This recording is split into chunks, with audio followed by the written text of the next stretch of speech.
The following story has been brought to you by StoriesToInspire.org. So Peretz went to visit someone in a nursing home on his day off, which is what Peretz does on his day off. He goes to do chesed. Okay. Let's say he's not running pirchei and not taking care of Klal Yisrael and doing everything else. So he was there, and when he got home after a very difficult bus ride, he realized that he either must have dropped or left not only his phone was a Halbitzer, but his company phone, the company that he works for, somewhere along the way. Now, he couldn't let that phone get lost. We have to call the company and tell them you lost the phone. It's and it's like, so he made countless calls to the nursing home. Could someone please check and see if the phone is there? And you get this music, and it says, your call is important to us. We'll be answering the calls in the order that they were received. Please allow approximately 2 hours waiting time. Okay? I guess this call is not so important to them. So we're experiencing more than the usual call volume, so it's going to take longer. In other words, there were actually 2 people waiting online. You know what I mean? Normally they have one. Anyway, he can't get through to anybody. And finally somebody does call, can you go please? So he picks up and he hangs up and go check the room. We'll check the room. Doesn't check the room. Back and forth and back and forth. It's not happening. Go outside, check the grass. Finally get someone to come and check it.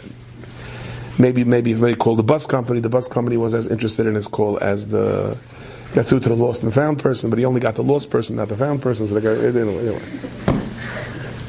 So then he reminded himself, he said, wait a second, I just reminded myself something.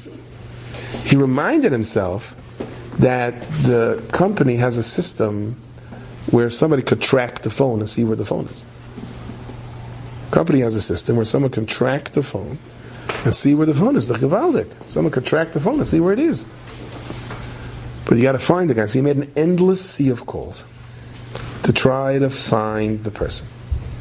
And he finally got through to an office, because it's a very big company, that could help him. And the operator was very sympathetic to his cause and said, I'm going to try to get a hold of the person that can do it. And the operator advised Peretz to stay on the line for the man that could assist him. And obviously he was very anxious, right? And when you're very anxious, what happens? Seconds are like minutes, and minutes are like hours. And suddenly, beep, someone's beeping in. Right? Which organization is beeping in now to sell you raffle tickets for there? And he looks to see who's calling, and it was his father. Peretz's father was calling from Baltimore. Now, Peretz being Peretz always picks up right away when his father and mother calls. But this was a very big Messiah. Okay? Because who knows how many hours he's waiting on the line, all the calls that he made, and finally he's getting through to this person. They realize now that all of his efforts to retrieve the phone could go to waste. Right? If the man at the office returned to the phone and no one was there, he'll just hang up. He'll never get back to him again. Okay, so he could do one of 3 things, right? He could just not pick up for his father. Call back in a few minutes. Where does it say, Shulchan Aruch, you have to pick up? Call back in a few minutes. Or he could say, I can't talk to you. Or he could pick up and talk to his father nicely and say, let those chips fall where they may. Yeah? So he made a decision. And his decision was, knowing good and well that it may cost him the phone, and who knows what problem that would bring. He said, I have to do what Hashem wants me to do right now in this matzif. And he answered the call with the calmness, as calm as the blue sea on a sunny day. Tati, how are you? What does his father say to him?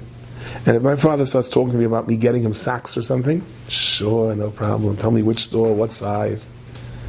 And his father said to him, Peretz, did you lose your phone? Huh? His father's in Baltimore. How does his father know that he lost his phone? Well, somebody called his father in Baltimore and said like this, I just found a phone by a bus stop near a public school. So I scrolled through the contacts, and I saw one of the contacts says, Mom and Dad. So he assumed that a kid from the public school dropped the phone, and this was the home number, his mom and dad. So he called. not realizing that he was calling Peretz his mom and dad, right, in Baltimore. So his father figured probably what happened. He said, please stay on the line, let me call my son. So he called his son and said, so bottom line is the finder was still on the line, and they conferenced, and an hour later the phone was in his hands. Enjoyed this story? Come again. Bring a friend. StoriesToInspire.org